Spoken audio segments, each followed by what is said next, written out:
You've been bleeding power your entire life, not through some dramatic loss, through 1,000 small surrenders. Every time you explained yourself to someone who never deserved an explanation, every time you reacted instead of choosing, every time your attention went to someone who gave you nothing back, you handed them a piece of yourself, and they took it without even noticing the weight of what they were holding. Niccolò Machiavelli spent his life studying one question. Why do some people command a room without raising their voice, while others shout and still go unheard? His answer wasn't about charisma. It was about control of attention, of timing, of silence. Today, 7 laws, each one rooted in a real psychological principle, not just a quote. By the end, you won't just understand power.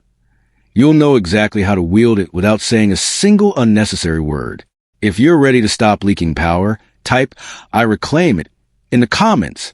Let's begin. Law 1. Attention is the only currency you actually own. Every modern economist will tell you the same thing. Attention is the scarcest resource on earth. Not money, not time, attention. And scarcity is exactly why it has value. The moment you give it away freely, you devalue yourself. Here's the principle behind it. Psychologists call it the scarcity heuristic. Humans assign worth based on availability. A diamond isn't valuable because of what is. It's valuable because there isn't much of it. The same law governs you. The moment you respond to everyone, engage with everyone, explain yourself to everyone, you become common, accessible, cheap. So here's your one move.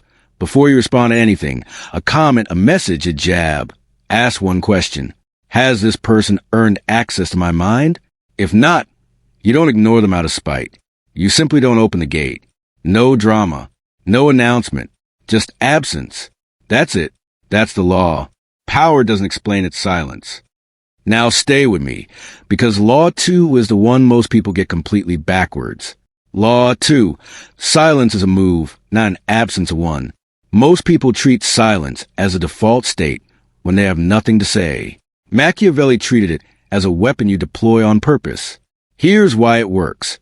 It denies the other person what psychologists call social feedback, the confirmation that their words landed. Without feedback, the human brain can't close the loop. It keeps replaying the moment, searching for the reaction it never got. You haven't lost the exchange. You've just refused to participate in the only thing that gives it meaning.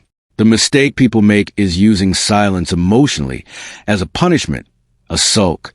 That's weak. The version that actually works is silence used strategically, calm, deliberate, undramatic. You're not hiding. You're choosing not to spend currency on someone who hasn't earned it. Try this the next time someone provokes you. Counterfy before you decide whether a response is even necessary. Most of the time, you'll find it isn't. Law 3. Become unpredictable, not unavailable. This is where people misread power the most. They think withdrawal means disappearing entirely, going cold, ghosting, vanishing. That's not power. That's just exit.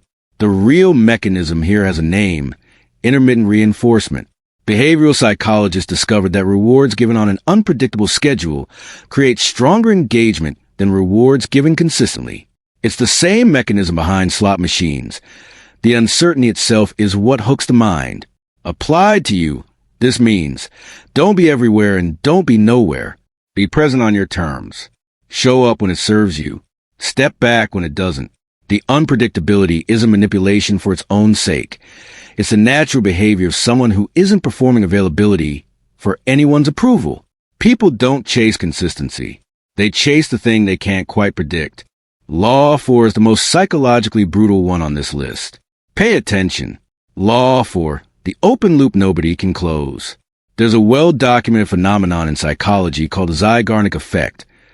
The mind remembers unfinished tasks far more vividly than completed ones. An open loop in someone's brain doesn't fade. It nags. When you ignore someone not out of cruelty but out of indifference, you create exactly that, an unresolved loop. No closure. No explanation. No why.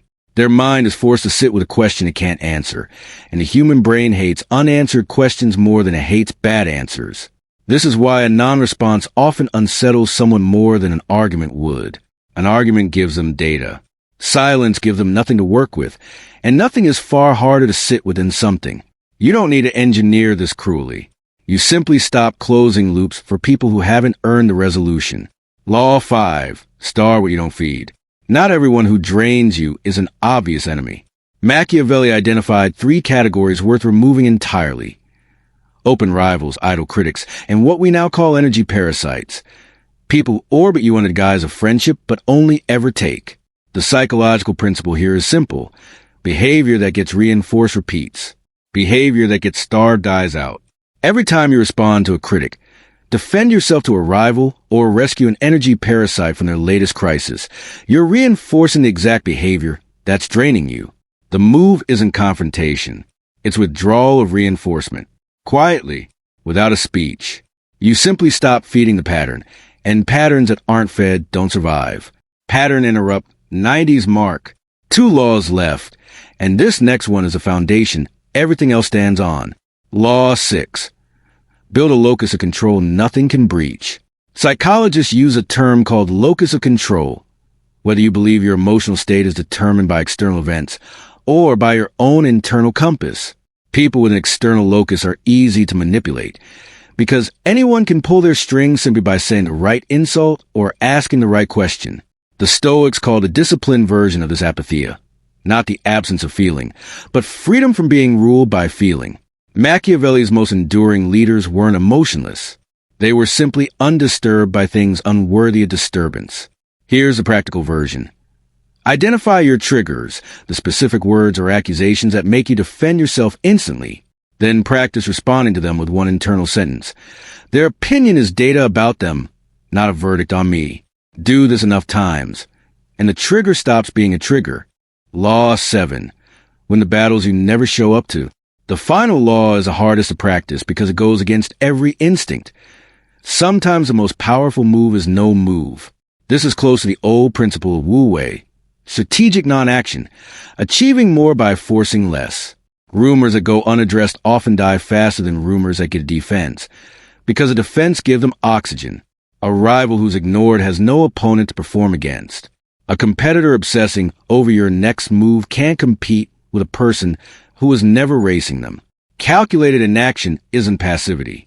It's a recognition that your energy is finite, and most provocations aren't worth spending on.